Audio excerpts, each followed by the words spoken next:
എട്ടാമത്തെ എപ്പിസോഡിൻ്റെ സ്റ്റാർട്ടിങ്ങിൽ തന്നെ ടോങ്കർഗിനെയാണ് കാണിക്കുന്നത്. അപ്പോൾ നമ്മുടെ മഹസമുട്ട് ടോങ്കർഗിന് വേണ്ടിയുള്ള വാട്ടറും കാര്യങ്ങളൊക്കെ കൊണ്ടുപോയി വെക്കുന്നുണ്ട്. അവൻ അത്ര ബിസിയാണ് അവൻ്റെ വർക്കിൽ. അപ്പോൾ നമ്മുടെ മായ മെസ്സേജ് അയക്കുന്നുണ്ട്, എനിക്ക് കേക്ക് കഴിക്കാൻ കൊതിയാവുന്നുണ്ട്, ആരെങ്കിലും എനിക്ക് കേക്ക് മേടിച്ച് തരുമെന്ന്. എന്നിട്ട് മായ നമ്മുടെ മഹസമുട്ടിന് വേണ്ടിയിട്ട് വെയിറ്റ് ചെയ്യാണ്. അങ്ങോട്ട് അവൻ സീറ്റ്സ് ആയിട്ട് വരുന്നുണ്ട്. അപ്പോൾ പറയുന്നുണ്ട്, എൻ്റെ അങ്കിളിനിലോ സീറ്റ്സ് ആയിട്ട് വരുമെന്ന് എനിക്ക് ഉറപ്പുണ്ടായിരുന്നു എന്ന്. മൂക്കാണെങ്കിൽ നമ്മൾ PVനെ സ്ക്രിപ്റ്റ് പഠിപ്പിക്കാൻ വേണ്ടിയുള്ള തിരക്കിലാണ്. അപ്പം മൂക്ക് പറയുന്നുണ്ട്, എനിക്ക് ഇത്ര വലിയ ഡയലോഗൊന്നും നിങ്ങളെപ്പോലെ കാണാതെ പറയാൻ പറ്റത്തില്ല, കാരണം ഞാനൊരു ആക്ട്രസ് ഒന്നും അല്ലല്ലോ. അതുമാത്രമല്ല, ഒരു ലവബിൾ സീനാണ് പറയേണ്ടത്, എനിക്കിതിന് പറ്റത്തില്ല എന്ന് പറഞ്ഞ് നമ്മുടെ മൂക്ക് നിൽക്കുകയാണ്. PV അടുത്തേക്ക് വരുന്നുണ്ട്, പക്ഷെ മൂക്ക് പറയാണ്, എനിക്കിത് പറ്റത്തില്ല, ഞാൻ എൻ്റെ വീട്ടിൽ പോവാണ്, എനിക്കൊരു അപ്പോയിൻമെൻ്റ് ഉണ്ട്, നമുക്ക് പിന്നെ കാണാം, നീ ഇത് പഠിക്കാനായിട്ട് സ്വയമായിട്ട് തീരുമാനിക്കുക, അല്ലെങ്കിൽ വേറെ ആരെങ്കിലും ഹെൽപ്പ് ചോദിക്കാൻ പറയുന്നുണ്ട്. നമ്മുടെ PV ആണെങ്കിൽ ഇവളെ ഞാൻ എൻ്റെ ലവ് എങ്ങനെ കൺഫ്യൂസ് ചെയ്യുന്ന പറഞ്ഞിരിക്കുകയാണ്. സുമുട്ടാണെങ്കിൽ മയനാക്കി കഴിഞ്ഞിട്ട് കുറച്ച് ഫ്രൂട്ട്സും വെജിറ്റബിൾസും ഒക്കെ മേടിച്ചിട്ടാണ് വീട്ടിലിട്ട് വരുന്നത്. തീർന്ന സാധനം എല്ലാം സ്റ്റോർ ചെയ്യുന്നുണ്ട്. നമ്മുടെ ടോങ്കർഗിൻ്റെ അടുത്ത് ചെല്ലുമ്പോഴേക്കും അവൻ വർക്കിലാണ്. അവൻ്റെ പോലും സെൽഫ് കെയർ മറന്നിട്ടാണ് വർക്ക് ചെയ്തുകൊണ്ടിരിക്കുന്നത്. നമ്മുടെ മാസമുട്ട ടോങ്കർഗിന് കുറച്ച് വെള്ളം ഒഴിച്ചു കൊടുക്കുന്നുണ്ട്. അവനത് കുടിച്ചിട്ട് അവിടെ വെച്ചിട്ട് പിന്നെ വർക്ക് ചെയ്യാണ്. അവനെ ഡിസ്റ്റർബ് ചെയ്യണ്ടല്ലോ എന്ന് പറഞ്ഞിട്ട് മാസമുട്ടി താഴെ അവൻ്റെ പ്രൊജക്റ്റ് ലാപ്പിൽ ചെയ്തുകൊണ്ടിരിക്കുമ്പോൾ നമ്മുടെ ടോങ്കർക്ക് വരും, ചോദിക്കുന്നുണ്ട്, നിന്റെ വർക്ക് കഴിഞ്ഞോ എന്ന് ചോദിക്കുമ്പോൾ അതേ കഴിഞ്ഞു, ഞാൻ ഡെഡ്ലൈനെല്ലാം എഴുതി കഴിഞ്ഞു, നീ എന്താണ് ചെയ്യുന്നതെന്ന് നോക്കുമ്പോൾ പറയുന്നുണ്ട്, ഞാൻ നിന്നോട് പറഞ്ഞില്ലേ എൻ്റെ നാട്ടിലൊരു പ്രൊജക്റ്റ് ഉണ്ട്, ജപ്പാൻ കമ്പനിയുടെയാണ്, ഇത് ഓർഗാനിക് ആയിട്ടുള്ള മെറ്റീരിയൽസ് വെച്ചുണ്ടാക്കുന്ന ചെയിൻസ് ആണ് എന്ന് പറയുമ്പോൾ ടോങ്കർക്ക് പറയുന്നുണ്ട്, അതേ ഇത് ഗേൾസിനെല്ലാം ഇഷ്ടപ്പെടാം ഇങ്ങനത്തെ മെറ്റീരിയൽസ് ആണെങ്കിൽ, അപ്പോൾ ഇതിൻ്റെ ഡ്രീം പ്രൊജക്റ്റാന്നൊക്കെ നമ്മുടെ മാസമുട്ട് പറയുന്നുണ്ട്. എന്നിട്ട് നമ്മുടെ മാസമുട്ടിനോട് ചോദിക്കുന്നുണ്ട്, നിനക്ക് നിന്റെ നാട് മിസ് ചെയ്യുന്നുണ്ടോ എന്ന് ചോദിക്കുമ്പോൾ ഒത്തിരി മിസ് ചെയ്യുന്നുണ്ട് എന്ന് പറയുന്നുണ്ട്. എന്നിട്ട് രണ്ടുപേരും അവിടെ കിടന്ന് റൊമാൻറ്റിക്കലി സംസാരിച്ചുകൊണ്ടിരിക്കുകയാണ്. ഫുഡ് കഴിക്കാൻ ടയേർഡായില്ലേ എന്നൊക്കെ ചോദിക്കുന്നുണ്ട്. അങ്ങനെ അവർ റൊമാൻറ്റിക് ആയിട്ട് വരുമ്പോഴാണ് കോളിംഗ് ബെല്ലടിക്കുന്നത് കേൾക്കുന്നത്. ചെന്ന് നോക്കുമ്പോൾ PV ആണ്. PV ദേഷ്യപ്പെട്ടാണ് വരുന്നത്. എൻ്റെ കാറ് ബ്രേക്ക് ഡൗൺ ആയി, ഇനി ഞാൻ എന്ത് ചെയ്യും എന്നൊക്കെ ചോദിച്ചിട്ടാണ് വരുന്നത്. അപ്പോൾ നമ്മുടെ ടോങ്കർക്ക് പറയുന്നുണ്ട്, നിന്റെ കാറ് ബ്രേക്ക് ഡൗൺ ആയെങ്കിൽ നീ എന്തിനാണ് ഇങ്ങോട്ട് വരുന്നത്, നിനക്ക് വല്ല ടാക്സി വിളിച്ച് പോകാൻ പാടില്ലേ എന്നാണ് ടോങ്കർക്ക് ചോദിക്കുന്നത്. അപ്പോൾ PV പറയുന്നുണ്ട്, ഞാൻ ഇവിടുന്ന് പോകണമെങ്കിൽ നിന്റെ സെക്രട്ടറിനെ വിളിക്കണം, അതെന്തൊരു പെണ്ണാണ്, എനിക്ക് പറഞ്ഞ് മടുത്തു, എനിക്ക് അവൾ ഇഷ്ടമാണെന്ന് ഇനി ഞാൻ ഏത് രീതിയിലാണ് എക്സ്പ്രസ് ചെയ്യേണ്ടത്, അവളെ കൊണ്ട് വലിയ തലവേദനയാണെന്നൊക്കെ PV പറയുന്നുണ്ട്. നമ്മുടെ ടോങ്കർക്ക് എന്ന് പറയുന്നുണ്ട്, ഞാനൊരു മിഡിൽ മാൻ അല്ല, ഞാൻ നിങ്ങളുടെ ലവിൻ്റെ ഇടയിൽ നിൽക്കത്തില്ല, നിനക്ക് എന്താണോ ചെയ്യേണ്ടത് അത് നീ ചെയ്യ്, നീ അല്ലെങ്കിൽ നിന്റെ ബ്രെയിൻ വെച്ച് തിങ്ക് ചെയ്യ് എന്താണ് ചെയ്യേണ്ടതെന്നൊക്കെ ഉള്ളത്. PV ആണെങ്കിൽ ഭയങ്കര ദേഷ്യത്തിലാണ് ഇരിക്കുന്നത്. അപ്പോൾ നമ്മുടെ ടോങ്കർക്കും ദേഷ്യപ്പെടുമ്പോൾ അവനെ ആശ്വസിപ്പിക്കാനായിട്ട് മഹസമുട്ട് അവൻ്റെ തോളി വന്ന് കിടക്കുന്നുണ്ട്. എന്നിട്ട് പറയുന്നുണ്ട്, ടയേർഡാണോ എന്നൊക്കെ ചോദിക്കുന്നുണ്ട്. PVക്കാണെങ്കിൽ ഇത് കണ്ടിട്ട് ഭയങ്കര സന്തോഷമാവുന്നുണ്ട്, അതേസമയം കുശുമ്പാവുന്നുണ്ട്, അവളുടെ ലവ് സക്സസ് ആവുന്നില്ലല്ലോ. പെട്ടെന്ന് തന്നെ ടോങ്കർഗിനെ വിളിച്ചിട്ട് അവിടുന്ന് പോവുകയാണ്. റൂമിൽ കൊണ്ടിരുത്തിയിട്ട് ചോദിക്കുന്നുണ്ട്, നിനക്ക് അവന് ശരിക്കും ഇഷ്ടമായി തുടങ്ങിയില്ലേ എന്ന്. അപ്പോഴേക്കും അവനൊന്നും മിണ്ടുന്നില്ല. വാതിൽ അവൾ പോയി അടക്കുന്നുണ്ട്, നമ്മുടെ മാസമുട്ട് ഒന്നും കേൾക്കാതിരിക്കാൻ വേണ്ടിയിട്ട്. എന്നിട്ട് വന്ന് ചോദിക്കുന്നുണ്ട്, ഞാൻ കുറച്ച് കാര്യം പറയാം, അതിന് നിന്റെ ആൻസർ ഇല്ലെങ്കിൽ നിനക്ക് അവന് ഇഷ്ടമാണെന്നാണ് അർത്ഥം. നിന്റെ മേത്ത് ആരും ഇതുവരെ നീക്കിന്റെ ഷോൾഡറിലൊന്നും കിടക്കാൻ സമ്മതിച്ചിട്ടില്ല, അത് സത്യമല്ലേ ചോദിക്കുമ്പോൾ അവൻ സത്യമാണെന്ന് പറയുന്നുണ്ട്. അതുമാത്രമല്ല, നിന്റെ വീട്ടിൽ പോലും ഒരുത്തൻ ഇതുവരെ കൊണ്ടുവന്നിട്ടില്ല, ഇത് ആദ്യത്തെ തൊട്ടാണ് ഒരാളിങ്ങനെ സ്റ്റേ ചെയ്യാൻ സമ്മതിക്കുന്നത്.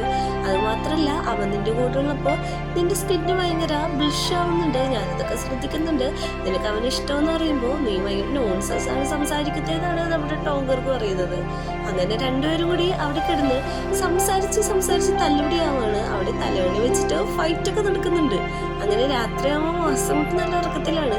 നമ്മുടെ ടോങ്കർക്കിന് ഉറങ്ങാൻ പറ്റത്തില്ല. PV പറയുന്ന കാര്യമാണ് അവന് ഓർമ്മ വരുന്നത്. അവൻ ആദ്യമായിട്ടാണല്ലോ ഒരു ചിക്കൻ ഇങ്ങനെ വീട്ടിലൊക്കെ നിർത്തുന്നത്. ആ കാര്യം എല്ലാം ആലോചിച്ച് അവന് ഉറക്കം വരാതെ അങ്ങനെ കിടക്കുകയാണ്. പിറ്റേ ദിവസം നമ്മുടെ പ്രിങ്ങിൻ്റെ അടുത്ത് ടോങ്കർക്കിൻ്റെ ഫാദർ വരെയാണ്. അപ്പോൾ പ്രിങ്ങിന് ഇയാൾ ഒട്ടും ഇഷ്ടമല്ല.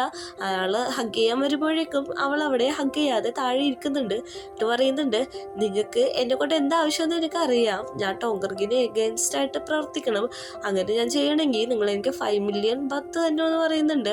അപ്പോൾ അങ്കിൾ പറയുന്നുണ്ട്, ഓക്കെ ഞാൻ തരാം, നീ അവന് എഗെയിൻസ്റ്റ് ആയിട്ട് വർക്ക് ചെയ്യണം, അവൻ്റെ എല്ലാ ഡീറ്റെയിൽസും എനിക്ക് അപ്പം അപ്ഡേറ്റ് ചെയ്യണമെന്ന് പറയുന്നുണ്ട്.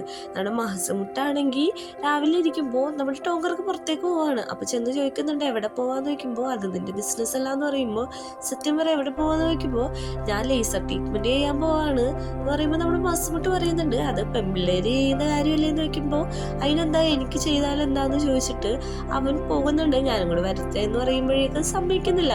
നമ്മുടെ മാസമുട്ടിനെ ഒറ്റക്കാക്കി പോവാണ്. പിന്നെയും നമ്മുടെ മാസമുട്ട് അവിടെ ഇരിക്കുമ്പോൾ ടോങ്കർക്ക് പുറത്തേക്ക് പോവാണ്. അപ്പൊ പറയുന്നുണ്ട് എവിടെ പോവാന്ന് ചോദിക്കുമ്പോൾ പറയുന്നുണ്ട്, നിനക്ക് തോന്നുന്നുണ്ടോ ഡെയിലി 8 ഗ്ലാസ് വെള്ളം കുടിക്കുന്നത് കൊണ്ടാണ് എൻ്റെ സ്കിൻ ഇത്ര ഭംഗിയായിട്ട് ഇരിക്കുന്നതെന്ന്, ഞാൻ പാർലറിൽ പോവാണെന്ന് പറഞ്ഞിട്ട് പിന്നെ പോവാണ്. മാസമുട്ട് ചെടിക്ക് വെള്ളം നടക്കുമ്പോഴേക്കും അവൻ ഓടി വരുമ്പോൾ നമ്മുടെ ടോങ്കർക്ക് എടുത്ത വയ്ക്ക് പറയാണ്, നിന്നെ ഞാൻ കൂട്ടത്തിൽ കൊണ്ടുപോകത്തില്ല, എനിക്ക് ഹെയർ കട്ടാണ്, ഇന്ന് എൻ്റെ സെൽഫ് ലവ് ഡേ ആണെന്നും പറയുന്നുണ്ട്. നമ്മുടെ മാസമുട്ടിനൊന്നും മിണ്ടാൻ പറ്റുന്നില്ല.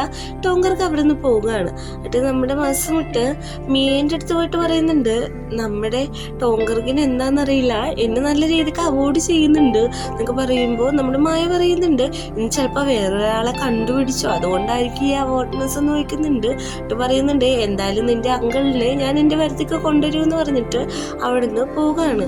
നമ്മുടെ ടോങ്കർക്കാണെങ്കിൽ പിന്നെ യാത്രയായിട്ട് പുറത്തേക്ക് പോകാൻ നിൽക്കുകയാണ്. അപ്പോൾ നമ്മുടെ മാസമുട്ട് ചോദിക്കുന്നുണ്ട് എവിടെ പോവാന്ന്, അത് നിന്റെ ബിസിനസ് അല്ല എന്ന് പറയുന്നുണ്ട്. അപ്പോൾ പറയുന്നുണ്ട് എവിടെ പോവാന്ന് ചോദിക്കുമ്പോൾ നമ്മുടെ ടോങ്കർക്ക് പറയുന്നുണ്ട്, നമ്മുടെ എഗ്രിമെന്റിൽ ഉണ്ട്, ഇങ്ങനെ നീ എൻ്റെ ബിസിനസ്സിലൊന്നും ഇൻവോൾവ് ആവാൻ പാടില്ല, പിന്നെ ഞാൻ ആരുടെ കൂടെ പോയാലും ആരും പോയാലും നിനക്കത് വലിയ പ്രശ്നമൊക്കെ ഇരുതു എന്നൊക്കെ പറയുന്നുണ്ട്. നമ്മുടെ മാസമുട്ടിന് ഇത് കേട്ടിട്ട് സങ്കടം വരുന്നുണ്ട്. എന്നിട്ട് പറയുന്നുണ്ട് എഗ്രിമെന്റിലുണ്ട്, ഞാൻ പറയുന്ന സമയത്ത് എൻ്റെ കൂടെ വന്നു എന്നുള്ള കാര്യമെന്ന് പറഞ്ഞിട്ട് നമ്മുടെ ടോങ്കർക്കിനെ വലിച്ചുകൊണ്ട് പോയി ബെഡിലേക്ക് ഇടുകയാണ്. ബെഡിലിട്ടിട്ട് പറയുന്നുണ്ട്, നീ ഇപ്പം തീരുമാനിച്ചോ നിനക്ക് എൻ്റെ കൂടെ ഇരിക്കണോ അല്ലെങ്കിൽ വേറൊരുത്തൻ്റെ ഒപ്പം നിനക്ക് പോകണമെന്ന് ചോദിച്ചിട്ട് അവനെ പിടിച്ച് കിസ് ചെയ്യുകയാണ്. ടോങ്കർക്കിന് യാതൊരു വഴിയില്ലാത്തതുകൊണ്ട് അതിന് വഴങ്ങി കൊടുക്കുകയാണ്. പിറ്റേ ദിവസമാണെങ്കിൽ നമ്മുടെ മാസമുട്ട് ഭയങ്കര ഹാപ്പിയാണ്. അവൻ ചുമ്മാ നടന്ന് ഇങ്ങനെ ചിരിച്ചോണ്ടിരിക്കുകയാണ്. മായ പറയുന്നുണ്ട്, അങ്കിളിലോ ഇങ്ങനെ ചിരിച്ചോണ്ടിരുന്ന ആൾക്കാരെ നിങ്ങൾക്ക് വട്ടാന്ന് വിചാരിക്കുമെന്ന് പറയുന്നുണ്ട്.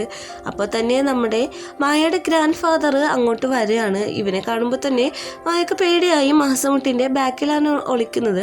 അയാൾ പറയുന്നുണ്ട്, നീ അന്ന് എന്നെ കാണാതെ ഓടിപ്പോയില്ലേ, അന്ന് ഞാൻ നിന്നെ കണ്ടിരുന്നു, നീ അങ്ങനെ ഓടിയോണ്ടാണ് നീയാണ് മായാന്ന് നീ മനസ്സിലായത് എന്നുള്ള കാര്യമൊക്കെ പറയുന്നുണ്ട്. മാസമുട്ടി ചോദിക്കുന്നുണ്ട് എന്തിനാണ് ഇങ്ങോട്ട് വന്നതെന്ന് ചോദിക്കുമ്പോഴേക്കും ഇതെൻ്റെ ഗ്രാൻഡ് ഡോക്ടറാണ്, അതുമാത്രമല്ല ടോങ്കർക്കിൻ്റെ മോനാണ്, അവൻ്റെ കാര്യത്തിൽ നീ എനിക്ക് ഇടപെടേണ്ട ആവശ്യമുണ്ടെന്ന് പറയാണ്. പിന്നെ കാണിക്കുന്നത് നമ്മുടെ മാസമുട്ടി വീട്ടിലേക്ക് വരുമ്പോൾ ടോങ്കർക്ക് എന്ന് ഹഗ് ചെയ്യാണ് കേട്ടോ. പറയുന്നുണ്ട് എൻ്റെ നോവൽ എഴുതി കഴിഞ്ഞു എന്ന് പറയുമ്പോൾ, ഓ അത് നല്ല കാര്യമെന്ന് പറയുമ്പോൾ അത്ര ഉള്ളോ എന്ന് ചോദിക്കുന്നുണ്ട്. അല്ല നീ ടയേർഡാണോ, നിനക്ക് വിശക്കുന്നുണ്ടോ, ഫുഡ് എന്തെങ്കിലും വേണോ എന്ന് ചോദിക്കുന്നുണ്ട്. നേരെ പിന്നെ അവരൊരു ഇൻറ്റിമേറ്റ് സീനിലേക്കാണ് പോകുന്നത്. അടുത്ത സീനിൽ കാണിക്കുന്നത് മൂക്കിനെയും പീവിനെയാണ്. മൂക്കാണെങ്കിൽ പീവിക്ക് പഠിക്കാനുള്ള സ്ക്രിപ്റ്റിൻ്റെ റിഹേഴ്സലിൽ ഇരിക്കുകയാണ്. അപ്പോൾ അതിൽ പറയുന്നുണ്ട് എനിക്ക് ഒട്ടും പറ്റുന്നില്ല, ഞാനിവിടെ നിന്ന് പോവാണെന്ന് മൂക്ക് പറയുമ്പോൾ ലാസ്റ്റ് ഒരു സീനും കൂടി പറഞ്ഞിട്ട് നീ പൊക്കോളാൻ പറയുന്നുണ്ട്.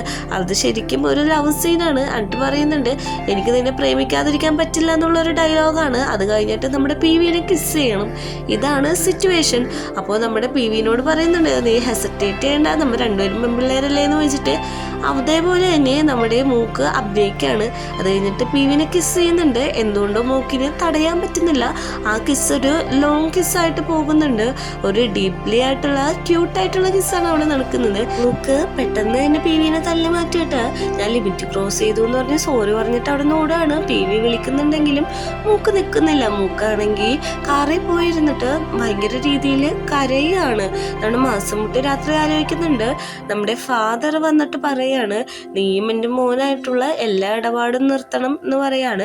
നിങ്ങൾ ബ്രേക്കപ്പ് ആവണം. അതുമാത്രമല്ല എൻ്റെ മോൻ ഇങ്ങനത്തെ ഒരാളുടെ ഒപ്പം റിലേഷൻഷിപ്പ് വെക്കുന്നത് എനിക്കിഷ്ടമല്ല.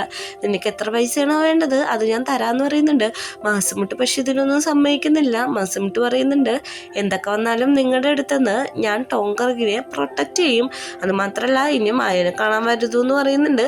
അങ്ങനെ അവിടെ ഒരു ഫൈറ്റ് ആവുന്നുണ്ട്. മായ ഓടി വന്ന് മാസമുട്ടിനെ പിടിച്ചിട്ട് പറയുന്നുണ്ട് അങ്കിളിലോ നമുക്ക് ഇവിടുന്ന് പോകാം, പോകാം, എനിക്ക് നല്ല രീതിക്ക് പേടിയാവുന്നു എന്ന് പറഞ്ഞിട്ട് മാസമുട്ടിനെയും വിളിച്ചുകൊണ്ട് അവിടെ നിന്ന് പോകാണ്. എന്നിട്ട് നമ്മുടെ മായ പറയുന്നുണ്ട്, അങ്കിളെ ഇതെല്ലാം എന്നെ കാരണമാണ് സംഭവിച്ചത്, ഞാനിതെല്ലാം ഒറ്റയ്ക്ക് ഹാൻഡിൽ ചെയ്യാന്ന് വിചാരിച്ചിട്ടാണ് ഇത്രയും പ്രശ്നം വന്നത്. ഒരു കാര്യം ചെയ്യണം, ടോങ്കർഗിനോടും അമ്മേനോടും ഈ നടന്ന കാര്യമൊന്നും പറയരുത്, ഇങ്ങനത്തെ ഒരു കാര്യം സംഭവിക്കാത്ത പോലെ ആക്ട് ചെയ്യണമെന്ന് പറയുന്നുണ്ട്. അതാണ് മാസമുട്ട് രാത്രി ആലോചിച്ചുകൊണ്ടിരിക്കുന്നത്. നമ്മുടെ ടോങ്കർഗാണെങ്കിൽ അവൻ്റെ നോവലെല്ലാം എഴുതി കഴിഞ്ഞതിൻ്റെ രീതിക്ക് അവിടുത്തെ സ്റ്റാഫെല്ലാം അവനെ കൺഗ്രാജുലേഷൻ ചെയ്യുന്നുണ്ട്. ഇനി ഒരു ഡെഡ് ലൈനും കൂടിയാണ് എഴുതാനുള്ളൂ എന്ന് പറയുന്നുണ്ട്. അപ്പോൾ പറയുന്നുണ്ട്, മൂക്ക് എവിടെയെന്ന് ചോദിക്കുമ്പോഴേക്കും നമ്മൾ ഒരാഴ്ചയായിട്ട് കോണ്ടാക്ട് ചെയ്തിട്ട് പറ്റുന്നില്ല എന്ന് പറയുന്നുണ്ട്. മൂക്കാണെങ്കിൽ ഫോണും പിടിച്ചുകൊണ്ട് കിടക്കുകയാണ്, അവനൊരു ലെസ്ബിയനാന്നുള്ള കാര്യം അവൾക്ക് അക്സെപ്റ്റ് ചെയ്യാൻ പറ്റുന്നില്ല. അങ്ങനെ മൂക്കിനെ കുറേ പ്രാവശ്യം വിളിച്ചുകൊണ്ടിരിക്കുമ്പോഴാണ് നമ്മുടെ ടോങ്കർഗിൻ്റെ അച്ഛൻ അങ്ങോട്ട് വരുന്നത്. അച്ഛൻ്റെ വോയിസ് കേൾക്കുമ്പോൾ തന്നെ അവന് പണ്ട് നടന്ന കാര്യങ്ങളാണ് ഓർമ്മയിലേക്ക് വരുന്നത്. അവന് അച്ഛനെ തല്ലിയ കാര്യങ്ങളൊക്കെ. ടോങ്കർക്ക് പെട്ടെന്ന് പാനിക് ആവണമെന്നുണ്ടെങ്കിലും പെട്ടെന്ന് തന്നെ അവർ ഓക്കെ ആയിട്ട് പറയുന്നു, എന്തിനാണ് എൻ്റെ അടുത്തേക്ക് വന്നതെന്ന് ചോദിക്കുമ്പോഴേക്കും, നീ എന്താ വിചാരിച്ചത്, ഞാൻ നിന്നെ കോണ്ടാക്ട് ചെയ്യുന്നത് പൈസക്ക് വേണ്ടി മാത്രമാണെന്നു, നീ എൻ്റെ മോനാണ്, നിന്റെ കാര്യത്തിൽ എനിക്ക് അവകാശമുണ്ട് എന്ന് പറയുന്നുണ്ട്. എന്നിട്ട് മാസമുട്ടിനെ ബ്രേക്കപ്പ് ചെയ്യാൻ പറയുന്നുണ്ട്. നിനക്ക് 2 ഓപ്ഷൻ ഉണ്ട്, ഒന്നില്ലെങ്കിൽ മാസമുട്ടിനെ ബ്രേക്കപ്പ് ചെയ്യുക, അല്ലെങ്കിൽ മീനേനെ രക്ഷിക്കാന്ന് പറയുന്നുണ്ട്. നമ്മുടെ ടോങ്കർക്ക് പാനിക്കായിട്ട് പെട്ടെന്ന് തന്നെ വീട്ടിലേക്ക് വരുന്നുണ്ട്. വീട്ടിൽ വരുമ്പോൾ തന്നെ പേര് പറയുന്നുണ്ട്, നീ അകത്തേക്ക് പോകല്ലേ, ഞാൻ പറയുന്നത് കേൾക്കാൻ പറയുന്നുണ്ട്. പക്ഷേ ടോങ്കർക്ക് സമ്മതിക്കുന്നില്ല. അപ്പോഴേക്കും നമ്മുടെ മാസമുട്ട് അങ്ങോട്ട് വരികയാണ്. അവനാകെ ഇഞ്ചുറി ആയിട്ടുണ്ട്. ഇത് കണ്ടിട്ട് നമ്മുടെ ടോങ്കർക്ക് ഭയങ്കര രീതിയിൽ പാനിക്കാവാണ്. അവൻ പാനിക്കായിട്ട് മാസമുട്ടിനെ കെട്ടിപ്പിടിച്ച് അവൻ അവിടെ വീണു പോവുകയാണ്. നല്ല രീതിക്ക് നമ്മുടെ ടോങ്കർ മാസമുട്ടിനെ കെട്ടിപ്പിടിച്ച് കരയുന്നുണ്ട്. ഇത് കണ്ടുകൊണ്ട് PV നിൽക്കുന്നുണ്ട്. ഈ സീൻ കാണിച്ചിട്ടാണ് 8ാമത്തെ എപ്പിസോഡ് അവസാനിക്കുന്നത്.